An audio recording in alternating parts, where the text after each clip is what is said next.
Let's bring in our guest, Mrs. Ife Ezenwa Oguke. She's the MD Travens Travels and Tours. She joins us right here in our Lagos studio. Thank you, madam, for coming on the program. Thank you very much. And also have joining us Tony Ukachukwu, is the founder Aviator Africa, joins us virtually from South Africa. Mr. Ukachukwu, thank you so much for coming on the program. It's my pleasure to be here. Let's begin with some basic information. The last time I traveled, I went to Enugu from Lagos. I think I spent over 200,000 or so for a one way. I think I spent about 500,000 back and forth. So, as of today, how much are the tickets? Do you have an idea?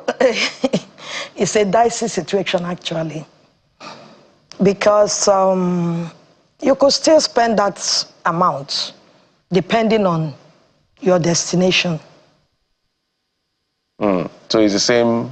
It's similar. You could still spend the same amount, like 400, 300,000 return tickets, depending on where you are going to. Okay. But if you are going to some areas specific, about 5 of them, the fare changes. What do you mean by that? I don't really know. I can't explain it, but that's the situation. If you are going to the east, anywhere in the east, from Lagos or from Abuja, the price is a default thing. You will see on display. All the classes will be there on display. But you try to buy it or to sell it, it will not agree until you go, it zeros to the highest class. So like if we are going to, from Lagos or Abuja now to Enugu, what you'll be getting is one of the airlines that has the biggest equipment flying on the domestic routes. You could get for 353, 200. But the other ones that have smaller equipment will be going for over 400,000. I'm talking about one way. One way. No return. So we're almost spending ₦1 million for domestic travel. No, the 400 and something gives you like 800 and something return. I said that's almost, we're pretty close. Almost, yes, yes, actually. Let me take it to Ms. Ukachukwu. I'm happy you're an essay, so you can do a comparative analytics for us. So I know that perhaps from Joburg to Cape Town, maybe almost 2 hours, but now within Nigeria, the max is 1 hour, 20 minutes, 1 hour, 15 minutes or so. Do a comparison for us, and why do you think this price is quite high? Thank you very much for having me. Is this price hike or price increase, this period like this, is not new to the domestic markets in Nigeria. Every year during the festive period, we experience price hike. Airline operators, there's this surge in price hike, just like Madam I've just said on your show, is particular to when you're going down south. So whether you're going south-south or southeast, you notice that there is this price hike during the festive period. So it has become a normal occurrence.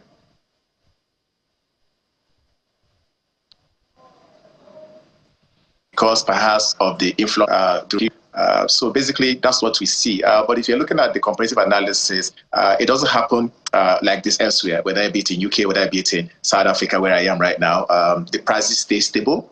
Not to say that there are no low season or high peak seasons. There are low seasons and it looks like we're experiencing the surge. It's close to 200, 300 in some cases % increase. So it's not the same elsewhere. And again, I must add that if you come domestically in Nigeria, it doesn't affect you when you're going up north. The prices remain stable when you're going up north, maybe from Lagos to Abuja or to Kano or Sokoto. But when you're coming from Lagos, going to Benin, going to Asaba, going to Owerri and Enugu, that's where you experience this price hike. And I think it's largely due to the people that the IJG big people, they are just go back people, because there's a whole flood of people coming back home for the festive period. I know that there's this additional security levy of, I think, $11 on inbound and outbound travelers. But again, as you said, I just got back. Maybe they have some extra bucks to part away with in the name of the festive season. But for domestic travelers, it's quite of a challenge, particularly when you then add issues around delays, in fact, cancellations, and sometimes flights are merged. So you realize that even though they have different time slots, when it's time to fly, there is a merger, an unholy merger in that sense. Is there an explanation for it? Because for a lot of passengers, that's a breach.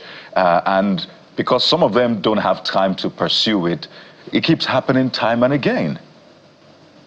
Yeah, so basically, there are various factors that gives rise to issues like this. On one side is from the airline operators, they have their own issue, which is largely due to capacity issues. As we speak now, most of our airline domestic carriers have their aircraft aboard in different of Europe, in the hangars in different parts of Europe for maintenance. So they have capacity issues. Not to say you cannot plan. Of course, we all know that festive period in December, we all know that there's going to be high influx of people coming. So airlines mitigate issues like this. However, there are also various factors. Like you rightly pointed out, I don't want to be a doomsday prophet, but I always say there are going to be cancellations, disruptions, and delays, and there'll be so much chaos around the airport. And this is largely due to operational issues and, of course, our infrastructures at the airport. So this is a time where, I use this opportunity to call upon FAN to make sure there's a seamless facilitation of passengers just during this period, because there's always chaotic. And then for the airlines to kind of plan better, because every December there is Harmattan haze. Every time we know there's high influx of people coming back home. So there should be plans to mitigate it. Okay, the connection has always been quite every tricky. December we have issues, cancellation, disruptions, at this moment. Let me come to Madam Ezenwa Ugoke and ask the same question of you, but this time, what are the options available to travelers? A lot of them, I've gotten used to it. So it happens either cancellations without prior notice, by the way, the postponements or the unholy merger, as I describe it. They've gotten used to it. It's almost like when you're beaten time and again, your mentality is just weakened. But there are laws to protect passengers against this. There's meant to be some sort of compensation, retribution. So what does the law say, and what are the options available to passengers? When you talk about cancellations, airlines, with what I know over the years, looking into the operations of airlines, ordinarily cannot cancel a flight. There are issues that come to play, maybe the weather. Every airline primary responsibility will look after safety of the flight. Whenever you see an airline delaying, or both on domestic and international, whenever you see them, ordinarily it won't happen. That's for one. But an average passengers, they find it difficult to understand. For me, you see when we are talking about merger of the flight and the other one, it's because airline has a minimum overhead to fly from one destination to another. And they cannot fly 1/4 of the aircraft. They cannot fly half of the aircraft to cover up. It's not a charity thing. Airline business is serious business, and it's high capital-based business. So they have to consider how to break even before they can fly. Now, the challenge, pardon me, madam, yes. The 2 points you raised, one, with the delays and cancellations. It's okay to have one delay, maybe in a blue moon, right? But there are, and you know this because this is your area, there are flights that I see the airline, and I know that this is at least 2-hour delay. And it's consistent every blessed time. In fact, the times that they are early, you want to say, are you sure everything is fine? Because that is unlike them. That is one. Two, for the other point you raised about mergers, there's meant to be adequate information. Why did you have different time slots? So I planned based on that. I have a meeting in Abuja by 8 a.m. Well, thankfully, first flights usually make it, thankfully, except for a few times anyway, because we have to be clear on that. But you've planned, I have a meeting in Abuja by 12. So I'm flying by 9. And then they merge you with a flight by 3 p.m. So you've missed that opportunity. But can I tell you something? Those flights the flight times are scheduled. They will have been there for like 3 months. They are schedules. You understand? Even abroad, you will see schedule time and the estimated time. Do you get? An estimated time has to do with considering a lot of factors that will either tell you whether that flight will go on time or not. You are talking about schedule. Like I said, they cannot fly half aircraft or 1/4. They put the flight on schedule. It's subject to people booking the seats to travel. If people don't book the seats on those flights, they won't be able to fly them. And the airline is managing all these things under the radar. Is this a Nigerian situation? It's not a Nigerian. It sounds like a unique... Madam, because of time, let's take it to Mr. Tony Ukachukwu. Mr. Ukachukwu, let's bring you in for your own intervention. She's kind of giving excuses for the airlines, but we travel, we see other climes. How these things are done, you misbehave, you pay. But here it looks like there's always an explanation as though we're the only ones that operate airlines in the world. So basically, what people should also understand is that when I buy a ticket, I come into a contractual agreement with the airline. So if I pay to fly you and at the end of the day, it's only 3 passengers, 5 passengers you have, if you cannot refund my money, you're obligated to fly me, regardless of if you don't have a full capacity. Because you publish that schedule, passengers bought tickets, and then you go into a contract to fly them. And then if you must cancel, the Part 19 of the Nigerian Civil Aviation Regulation states out, penalties for airline and compensation benefits for passengers, which to a very large extent, Nigerian carriers have not been able to meet up to. But I must give it to NCA, for their Consumer Protection Department have been really been heavy on defaulting airlines, both local and international.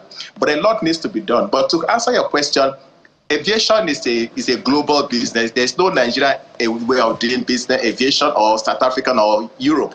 Aviation is global. So whatever obtains in the Western world should obtain locally. So simply put, there is no dilly-dally saying, okay, if I have 3 passengers, then passengers should understand that I can't fly because I must be evil. No. If you are 3 passengers, if you are 10 passengers, as far as I've paid and you come into contractual agreement with me, you must enlist me. Otherwise, then you pay me as enshrined by the compensation plan by Nigeria Civil Aviation Regulations. Yeah, we'll get to that. I think, you don't agree, madam? I do not. Because I'm a global traveler. I'm not just traveling like flying from London to Houston. Local. I do local. No airline will fly empty. Talk about Delta, but United. Refund them if you're not flying at that time. Sweetheart, you are talking about refund. Refund is not even an issue. They owe the passenger an obligation to fly. But where I have issues with some of Nigerian airlines is lack of adequate communication to the passenger. So we're on the same page. If you can't communicate, you pay me my money. You communicate my money. Yes, you communicate my money. You do it to me. I like that. If you do it to me, I will sue you. And how long is it going to take? It doesn't matter. I will sue you and collect my money. Ms. Ife Ezenwa Ugwoke, MD Treven Travels and Tours, and Tony Ukachukwu, founder Aviator Africa. Gentleman and lady, thank you for coming on the program. We appreciate you. I wish you safe travels. Safe travels. I wish you save as well. Advise them on our behalf. If they do it, we'll sue them. But it's Nigeria. We just want the country to be better for all of us. That's the idea. The primary we want our aviation industry to succeed, but we must be responsible. Tell me about and communicate as much as possible. But that's it on the program. We must thank you so much for your time and company. I'm Jeffrey Uzanga. Bye-bye. And I'm Kaido Kikiolu. Sunrise Daily is next. Have a fantastic Monday. Goodbye.